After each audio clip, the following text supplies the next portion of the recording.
Buenos días para todos. Mi nombre es Andrés Contatore, formo parte de la Comisión de Asesores Agrícola Ganaderos de FUCREA. Y bueno, vamos a ver los resultados económicos que tuvimos el pasado ejercicio, 2022-2023, en la producción agrícola. Y bueno, viéndolo un poco con el foco que tiene el título, ¿no? Lo que nos llevó la seca, que obviamente fueron kilos y plata, y lo que nos dejó, que van a ser principalmente enseñanzas y reflexiones. Durante toda la charla vamos a estar hablando, haciendo referencia a márgenes y diferentes tipos de márgenes, producto bruto, margen neto. Bueno, esto es un poco mínima explicación de cómo son, qué significa cada uno de estos márgenes, para tenerlo claro, y así que, y un poco cómo es la fórmula, cómo han sido las variables que hemos tomado en cuenta para su cálculo. En primer lugar, el rendimiento medido en toneladas por hectárea de los diferentes cultivos. Sobre todo en este verano, el área que tomamos en cuenta es el área cosechada y el área perdida. No se tomaron en cuenta áreas, por ejemplo, que fueron a silo. ¿Por qué? Porque esas áreas que fueron a silo en realidad tuvieron algún ingreso y podrían haber tenido algún rinde, pero no lo tenemos nosotros en la base de datos, esa información. Por lo tanto, tomamos la decisión de sacarla y tomar solamente el rendimiento promedio de las empresas CREA, en base a lo que se cosechó y lo que se dio por perdido, o sea que tuvo rendimiento cero. Y el precio que utilizamos es el precio promedio de las empresas CREA para los diferentes cultivos. Cuando multiplicamos rendimiento por precio, perdón, tenemos el producto bruto, ¿sí? Que va a ser en dólares por hectárea.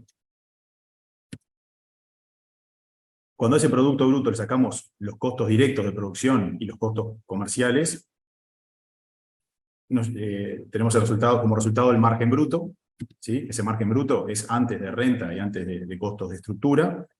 Y cuando a ese margen bruto le restamos la renta y el costo de estructura de la empresa, ahí obtenemos el margen neto, que va a ser principalmente el margen neto, a lo que mayormente vamos a estar haciendo referencia, que es el resultado final que tiene la empresa luego de toda la operativa. La renta que tomamos va a ser 684 kilos de soja por hectárea, ¿sí? Esa renta es una renta también promedio de las empresas CREA. Están ponderadas las diferentes zonas, ¿sí? Porque hay empresas que están en el centro, empresas que están en el litoral sur, otras en el litoral norte, y bueno, un poco en función de eso, de las áreas que hay en cada lado, y las rentas que se pagan realmente, queda el número de 684 kilos. Y luego tenemos un costo anual de estructura, que todas las empresas tienen un costo de estructura, de funcionamiento, o costo fijo, ¿sí? En este caso son $147 por hectárea al año. En realidad, hoy no tenemos cerrado todavía la gestión de las empresas CREA, por lo tanto lo que hicimos fue tomar el costo de estructura del año pasado y lo transformamos a este año por tipo de cambio, suponiendo que no cambia mucho en cuanto a sus componentes, así que puede haber algún mínimo error en esto, pero bueno, no va a ser muy grande, y la forma que lo tomamos fue de esta forma. Vamos a comenzar viendo, ahora sí, ya metiéndonos en los números, un poco de dónde venimos antes de este ejercicio que vamos a hacer foco, que es el 2022-2023. Vamos a ver primero de dónde venimos, y eso es del año 2021-2022, del ejercicio 2021-2022, el cual fue un año récord para la agricultura, ¿sí? Que hace un año, cuando hacíamos esta misma charla, la presentamos como un año para encuadrar, ¿sí? Y bueno, y cuando vemos los valores en general, realmente fueron números muy, muy buenos, muy por encima de los promedios, ¿sí? Lo cual posicionó a las empresas agrícolas muy bien, previo al siguiente año, que fue el que vamos a analizar, que es malo, ¿no? Muy malo. Luego, también, hace un año, ¿cómo presupuestábamos el ejercicio 2022-2023? ¿Sí? Bueno, en realidad lo que esperábamos, o las cuentas que presupuestábamos para para este año eran en general aceptables, sobre todo las cuentas del doble cultivo y principalmente la de soja, que vemos acá, ¿sí? Eran bastante buenas. Ya cuando entraba el maíz, las cuentas se complicaban un poco, pero en general el doble cultivo, sobre todo con soja, pensábamos que iba, o lo presupuestábamos mejor que el cultivo, que los cultivos de primero, ¿sí? Esto, por las dudas, aclaro un poquito cómo es, lo usamos siempre, pero simplemente para aclarar. Esto es un cuadrito de doble entrada, ¿sí? Lo que presentamos acá adentro son los márgenes netos por hectárea, ¿sí? Medidos en dólares por hectárea. Y acá lo que tenemos es, por arriba, lo que hay en invierno, acá a la izquierda, lo que hay en verano. Entonces, cuando tengo cobertura en invierno, y soja es soja de primera, cobertura en invierno, maíz es maíz de primera, y acá sería el doble cultivo, trigo, soja de segunda, trigo, maíz de segunda, cebada, maíz de segunda, perdón, cebada, soja de segunda, cebada, maíz de segunda, colza, soja de segunda, colza, maíz de segunda. ¿Tá? Esto lo claro ahora porque lo vamos a seguir viendo para adelante. Ahora sí, ¿cómo fue este resultado 2022-2023? Claramente fue muy diferente a lo presupuestado, realmente fue un año catastrófico, en realidad con un invierno bueno, pero con un verano mucho peor de lo que creo que todos esperábamos. Primero vamos a ver ese año, este 2022-2023, el impacto que tuvo a nivel nacional en el sector agrícola. Estas son las áreas, según DIEA, tanto para soja como para maíz, para 2021-2022, y para 2022-2023. ¿Sí? Las áreas de soja no fueron muy diferentes, de maíz subió un poquito, pero realmente no fue a nivel área total, no hay diferencias muy grandes. Ahora, cuando a estas áreas vemos cuál fue la diferencia de productividad entre el ejercicio pasado y vemos una caída muy importante, con un 70% menos de soja, ¿sí? En kilos, estos son toneladas, perdón, estos son millones de toneladas, pero tenemos el 70% menos de producción de soja y 56% menos de producción de maíz de un ejercicio respecto al otro. Y esto obviamente también tiene un impacto a nivel económico, nacional, y acá lo que vemos es que cuando comparamos la cantidad de millones, estos son, acá son millones de dólares, ¿sí? Y acá tenemos que en soja tenemos un 75% menos de dólares producidos y el 48% maíz. ¿Sí? Esto lo que tenemos acá es producto bruto, en realidad, que les da cuenta el rendimiento por precio, ¿sí? Y acá es a nivel global, por lo tanto también están teniendo en cuenta el área, que en realidad no hay mucha diferencia. Pero básicamente lo que tenemos es que tenemos muchísima plata menos producida de un año al otro, ¿sí? Y esta diferencia son 1.370 millones de dólares, lo cual obviamente que afecta muchísimo al sector agrícola, pero también a todos los sectores derivados y en los que el sector agrícola derrama. Ahora sí, vamos a meternos, a hacer foco, vamos a hacer un poquito de zoom, ahora sí en los cultivos, si vimos la parte a nivel global, vamos a verlo ahora en cultivos. Acá tenemos un gráfico que es el resultado 2022-2023 para los diferentes cultivos, pero está expresado en kilos por hectárea. Entonces vamos a verlo un poco, así los voy explicando. Por ejemplo, vamos a tomar trigo. En el gráfico de barras, lo que tenemos son los diferentes costos del trigo, ¿sí? Por ejemplo, las labores, los insumos, costos comerciales, renta y estructura, pero expresados en kilos de trigo por hectárea, ¿sí? Entonces, con 4.000 kilos de trigo es lo que necesito para que mi margen neto sea cero. Lo mismo para cebada y lo mismo para colza. ¿Sí? Esto quiere decir que en el invierno pasado necesitábamos 4.000 kilos de trigo para que quede margen neto igual cero, ¿sí? Era nuestro rendimiento de equilibrio. Algo similar para cebada, y alrededor de 1.900 kilos de colza. Luego, la línea negra es el rendimiento real obtenido en el invierno pasado. ¿Sí? Por ejemplo, trigo fue 4.990 kilos por hectárea de rendimiento.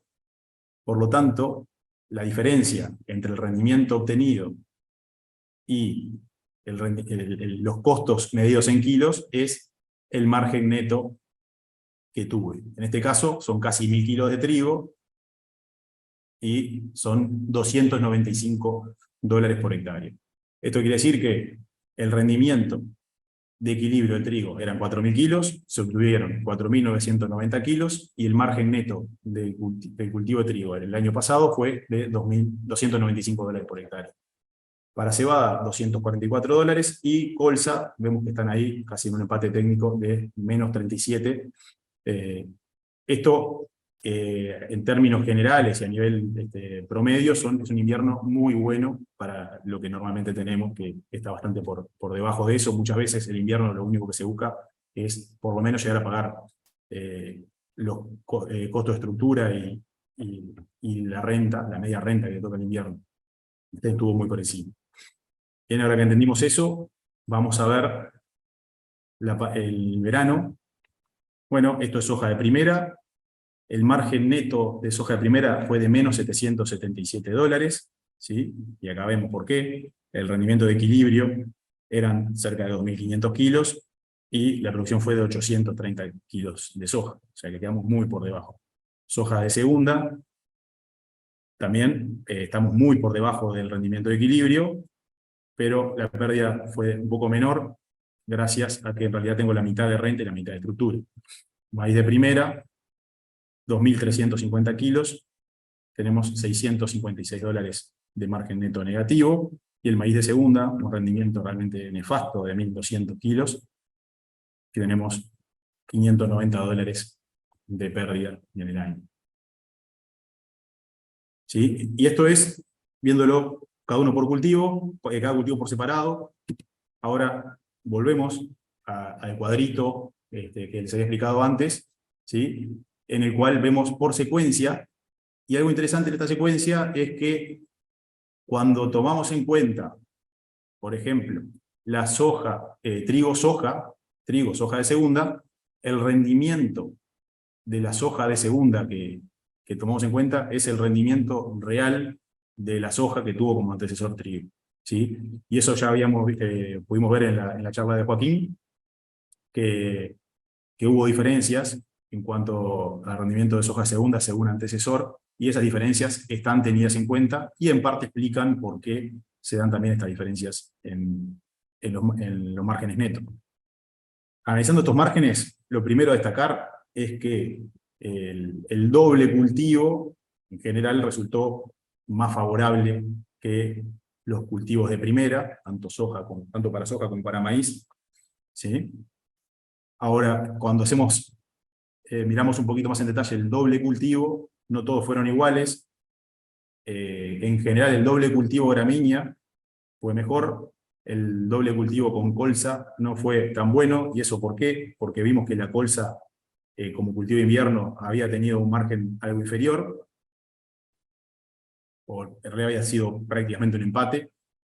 Y a su vez, este año no tuvimos el efecto colza, el famoso efecto colza en la soja de segunda. El rendimiento de soja de segunda sobre colza, si bien superó a trigo, estuvo por debajo de cebada, y por lo tanto no tuvimos beneficio ni por la colza en sí, ni por el efecto colza en la soja, y eso llevó a tener estos malos márgenes. ¿Y cómo queda posicionado este año en el histórico? Esta gráfica es una gráfica que venimos llevando ya hace bastante tiempo. Lo que vamos registrando es todos los años el margen neto, tomando como que toda la base de datos de FUCREA fuera una sola empresa, ¿sí? O sea, como que todos los cultivos que se hacen dentro de la base de datos fuera una sola empresa, y poniéndole obviamente que eso se calcula cada año, obviamente para los costos, los rendimientos y los precios para los diferentes cultivos. ¿sí? Acá entran todos los cultivos de invierno, de verano, todos. Entonces acá lo tenemos de 2010 a 2011, y este es el 2022-2023, acá donde está la flecha azul, donde estamos posicionados hoy. ¿Sí? El margen neto de este año agrícola para la base de datos FUCREA da menos $555. ¿Sí? Vemos que el anterior, que había sido el año récord, habían sido $717. Esto se llevó casi que el 80% del margen neto generado el año anterior, este año. A su vez, otra cosa que creo que es importante destacar es que cuando vemos cómo ha sido la evolución, vemos que hasta 2013-2014 venimos con márgenes más estables y positivos. A partir de 2014-2015, este es un año que en realidad no hubo un problema productivo, sino lo que hubo fue una caída importante de precios que generó esto. Pero a partir de acá empiezan a darse años buenos, años malos, y cada vez la variabilidad de los años buenos y malos empieza a ser mayor, ¿sí? Hasta que llegamos a estos dos. Entonces acá da una impresión de que la variabilidad del negocio agrícola empieza a aumentar.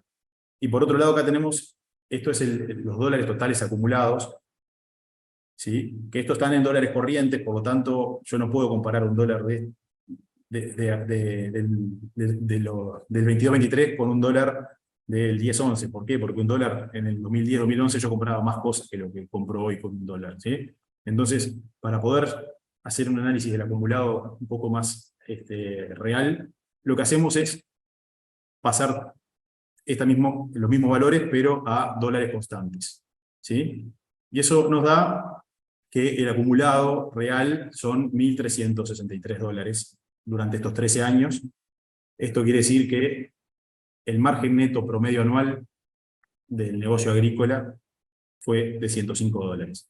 ¿Sí? Entonces, quiere decir que estamos en un negocio que en promedio en los últimos 13 años generó $105, ¿sí? Y vemos que hay cierta variabilidad bastante importante. Por lo cual, eso nos genera cierta preocupación y nos parece que es importante hacer un análisis un poquito más pormenorizado de lo que está pasando con esa variabilidad. ¿Sí? Así que ahora la idea es tratar de hacer tratar de desmembrar un poquito ahí el tema de la variabilidad, ver dónde puede estar las variables que generan más ruido. Esto es una gráfica capaz un poquito complicada, pero que tiene bastante información. Esto es la evolución del desvío estándar interanual del margen neto agrícola. ¿Sí? Acá lo que hicimos fue tomar un primer periodo de 4 años, que es el periodo estable, del 10-11 al 13-14, ¿sí? Y le calculamos el desvío estándar, que es lo que está, perdón, el desvío estándar en azul y la media en rojo. O sea que este periodo tuvo un promedio de $218 de margen neto, con un desvío de $57 de esto. Y luego, lo que fuimos haciendo es, a este periodo de 4 años, le íbamos agregando un año. ¿Sí? Entonces, acá tenemos 5 años, porque incluye del 10-11 al 14-15, acá lo mismo, le agregamos el 15-16 a este mismo periodo, y así sucesivamente. Y acá lo que vemos es que el desvío estándar, que es una forma de medir la variabilidad, viene aumentando, o sea, la variabilidad del resultado viene aumentando, pero a su vez, la media, o sea, el promedio, cada vez se achica más, o sea que el ingreso medio cada vez es menor, ¿sí? Y tenemos una mayor variabilidad relativa a esa media, ¿sí? Llegando al fin del periodo, del 10-11 al 22-23, con un coeficiente de variación, que es la relación entre la variabilidad y la media, de 400%, lo cual obviamente parece y es muy alto. Por otro lado, esto es también cómo ha sido la evolución interanual de los precios de los principales granos. Tomamos lo mismo, del 10-11 al 13-14, el primer periodo de 4 años, y acá le vamos sumando un año, por eso acá van aumentando la cantidad de años hasta llegar al 22-23, y que está todo el periodo. Y bueno, en realidad acá lo que se ve principalmente, que creo que algo que en cierta medida todos lo intuimos y lo tenemos asimilado, que es que trigo y maíz son granos que es más comercialmente un poco más complicados, porque el trigo, la formación de precio depende más de lo local, o de lo regional, el maíz más de lo local. En cambio, cebada y soja parecieran tener un comportamiento un poquito menos variable. ¿Sí? Y lo otro que acá tenemos marcado el 17-18 como el año grande de la seca, anterior, el 18-19 como un año muy bueno, 21-22 también como un año muy bueno, y 22-23 como este año que tuvimos muy malo. Y vemos que en general, excepto para maíz, no hay grandes, esos años no generan tanto ruido en la variabilidad de precio. ¿Sí? Esto es lo mismo, pero hecho para rendimiento de, acá están todos los cultivos, la idea es ver en términos generales, obviamente, y acá lo que vemos que en términos generales, esa variabilidad interanual, para los cultivos de invierno parece ser bastante más baja, se ve más verde, ¿sí? Después algo que también que creo que todos lo tenemos también asimilado, que la variabilidad del maíz es más alta, ¿sí? Principalmente para el maíz de primera, y la de la soja pareciera estar un poquito más abajo, la soja de primera capaz que similar al maíz de segunda, y la soja de segunda un poquito menos que soja de primera. Pero sí vemos que en la medida que se incluyen los años malos, por ejemplo en soja, pegan saltos importantes en cuanto a su variabilidad, como pasa en el 17-18 y el 22-23, tanto para soja como para maíz.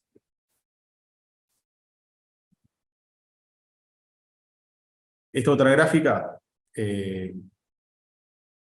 eso también es un poquito complicada, pero vamos a tratar de explicarla.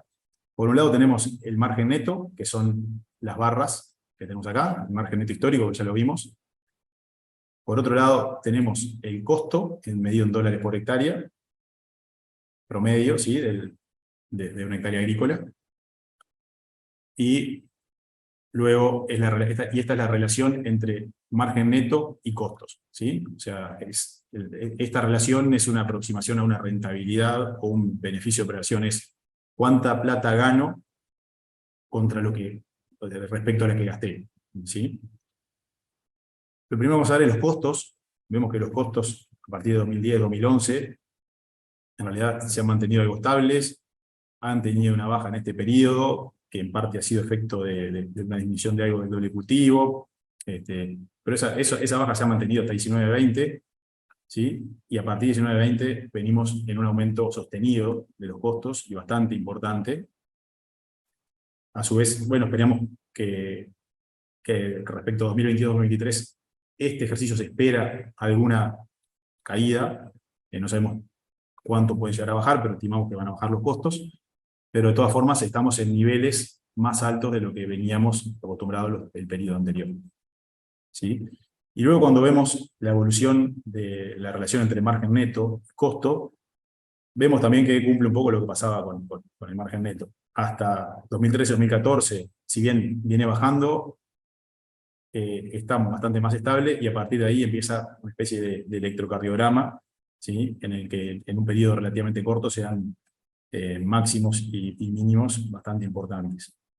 ¿Sí? Y esto es una medida bastante importante, ¿por qué? Porque en cierta medida esa relación de margen neto sobre costos tendría que tener también la relación, tendría que guardar cierta relación con el riesgo asociado a este negocio. Y vemos que, en general, por la variabilidad que le vemos, debería ser un negocio bastante riesgoso.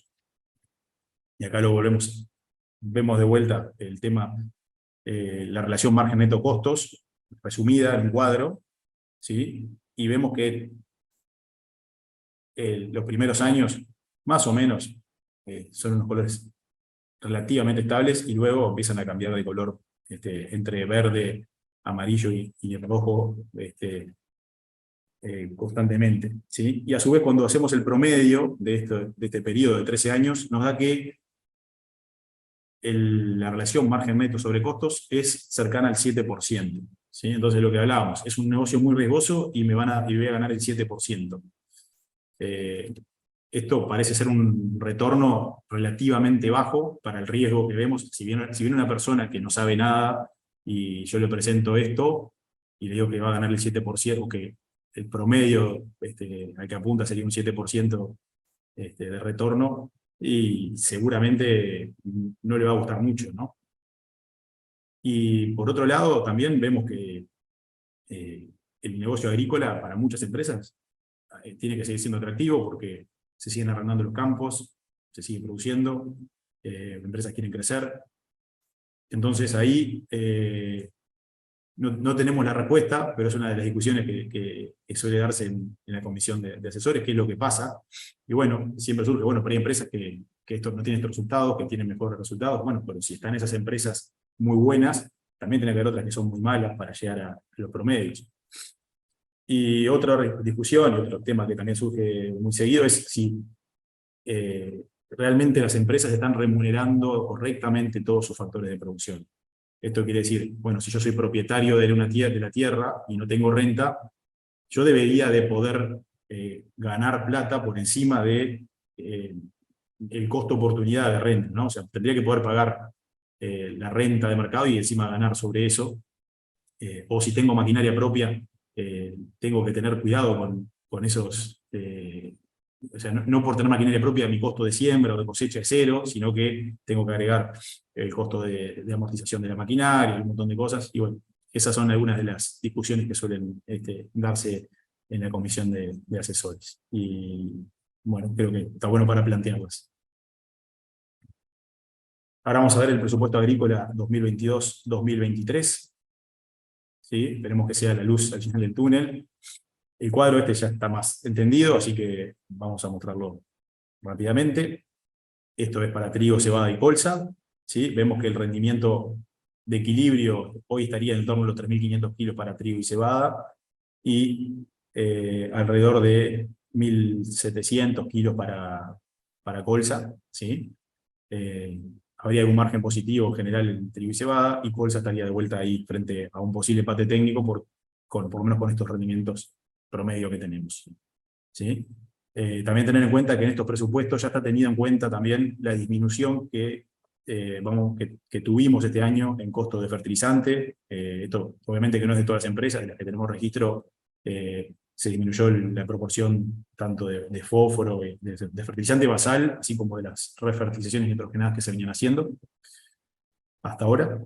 Después, soja de primera, nuevamente, se presenta como poco atractivo, al igual que el maíz de primera. ¿Sí? Acá vemos que el rendimiento de equilibrio de soja de primera tiene que estar por encima de los 2.500 kilos, y del maíz de primera por arriba de los 6.000, y el resultado esperado sería negativo para las dos. Y soja de segunda, ¿sí? Con un rendimiento promedio de 2.036 kilos, estaría también cercana al empate, y maíz de segunda dentro del verano sería hoy lo que se presenta más atractivo, por lo menos en los presupuestos. Después de vuelta, vamos a verlo, cómo queda con la interacción del antecesor, ¿sí? Y viéndolo por secuencia de cultivo, y se mantiene lo que decía, los cultivos de primera siendo poco atractivos, ¿sí? Y los cultivos de segunda, en todas sus presentaciones, bastante por encima. Acá una cosa a tener en cuenta, que es hay que tener algunas consideraciones con el maíz de primera, sobre todo teniendo en cuenta que si se llegara a cumplir un año niño, los rendimientos del maíz de primera esperados deberían ser más altos, y por lo tanto este número podría llegar a mejorar. Pero bien, eso es, como presupuesto estamos tomando para todos el mismo criterio, que es con el rendimiento promedio. Eso es un presupuesto estático, ¿sí? Y acá lo que vamos a hacer es, estuvimos hablando mucho de la variabilidad, entonces consideramos que es importante, por lo menos esto es un ejercicio bastante simple, de introducir algo de la variabilidad que estuvimos analizando en los presupuestos, ¿sí? Y acá tenemos, como ejemplo vamos a tomar el rendimiento de soja, generar cierta variabilidad en el rendimiento de soja, ¿sí? Acá vimos que la soja de primera y la segunda más o menos tiene una variabilidad del 30%, entonces tomamos su rendimiento promedio ¿sí? Que es lo que nos daba lo que vimos anteriormente en cuanto a márgenes netos, y lo bajamos un 30% ese rendimiento promedio, o lo subimos. Bajarlo significa ir a una soja de primera de 1.600 kilos, subirlo a una soja de primera de 2.900 kilos, más o menos. ¿Sí? Y acá vemos qué es lo que pasa cuando hacemos eso. Cuando el rendimiento promedio de soja, tanto primera como de segunda, baja un 30%, la soja de primera baja muchísimo, y todo baja obviamente, pero en general los cultivos de segunda tienden a tener una mayor capacidad de amortiguación, principalmente gracias al cultivo de invierno. Cuando lo subimos, ahí sí logramos resultados positivos con la soja de primera, pero miren lo que pasa con el doble cultivo. Realmente capta muchísimo más el doble cultivo que el cultivo de primera. ¿Por qué? Porque en gran parte, gran parte de la estructura y la renta, o la mitad de la renta y estructura, lo está pagando el cultivo de invierno, y el de segunda solamente tiene que pagar la mitad de eso, y por lo tanto genera mucho mejor margen. Sí, esto es simplemente un ejemplo.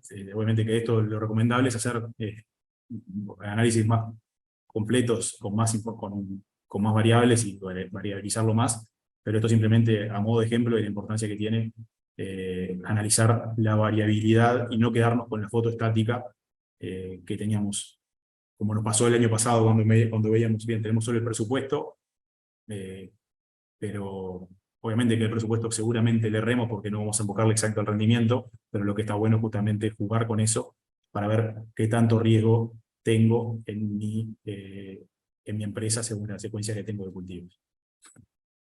Y bueno, para finalizar, ¿qué es lo que la seca nos llevó? Como decíamos en el título. Bueno, a nivel de empresa nos llevó el 80% del margen neto que habíamos generado el 21-22, y a nivel nacional más de 1.300 millones de dólares menos que se generaron en el sector agrícola. ¿Y qué nos dejó? Y nos dejó un nuevo peor año. Hasta el año pasado pensábamos que peor que el 17-18 no podía ser, y sacábamos las cuentas de mínima con ese año, y bueno, ahora tenemos un nuevo peor año que obviamente lo que hace es aumentar mucho la variabilidad cuando hacemos los análisis del negocio agrícola, lo que significa que aumenta también el riesgo.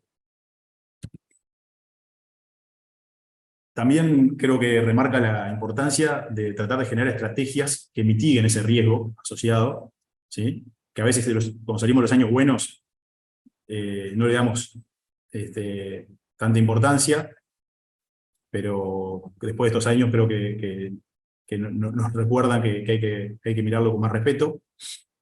La diversificación planificada, como veíamos, el tema del doble cultivo, creo, y analizar cómo son las relaciones entre las diferentes secuencias, es una estrategia que sin duda ha tenido buen resultado, ¿sí? O sea, aquellas empresas que tuvieron el año pasado, tuvieron más dobles cultivos, tuvieron resultados menos peores que las que tuvieron más cultivos de primera en general. Y creo que, bueno, nuevamente reflota la temática de seguros, ¿sí? Creo que es un tema que sí, sin duda que es importante, que hay que dedicarle tiempo y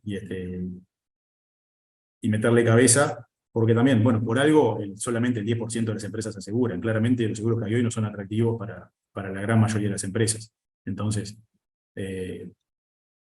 tal vez haya que ver cómo se puede hacer para que esos seguros realmente sean atractivos y sean útiles para las empresas, porque hoy en día la gran mayoría prefieren correr estos riesgos que vimos a asegurar. Y otro punto importante es que la presupuestación sigue siendo una herramienta fundamental para la toma de decisiones, ¿sí? Más allá de que le hayamos errado la presupuestación del año pasado, pero justamente ante esta creciente variabilidad que estamos teniendo en los resultados y en la producción, es cada vez más necesario analizar los diferentes escenarios, presupuestar y a su vez agregarle el análisis de distintos escenarios para ver cómo quedan posicionadas las empresas tanto en los escenarios positivos como en los negativos.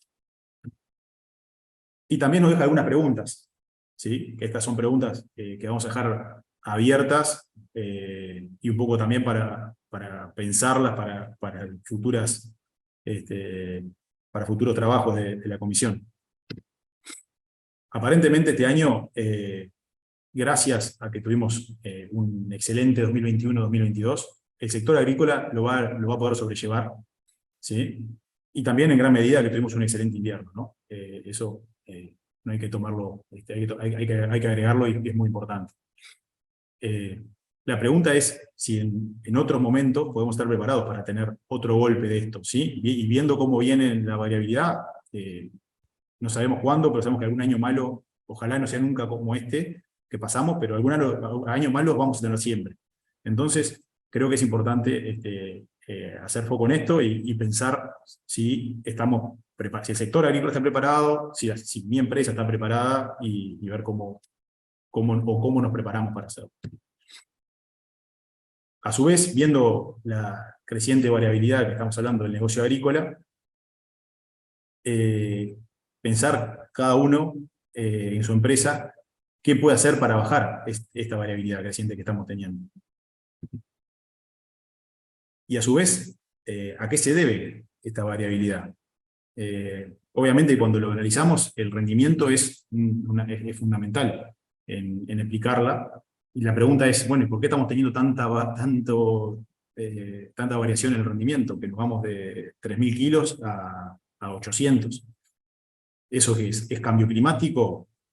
¿O es menor capacidad de los ambientes en los que estamos produciendo para amortiguar esas variabilidades climáticas? Porque estamos en chacras más viejas, por lo que estamos haciendo, por las variedades que estamos usando. Bueno, eso en realidad no lo sabemos y lo dejamos planteado como interrogantes y esperemos poder contestarlas en el futuro. Bueno, muchísimas gracias por la atención y destacar esto. No es un cliché, es real. Esto realmente es un trabajo en equipo de toda la comisión de asesores, desde el que juntamos toda la información a procesarla y después de una larga discusión sale esto como síntesis que se presenta, pero realmente es un trabajo en conjunto y bueno, en nombre de toda la comisión de asesores, agradecerles por su tiempo.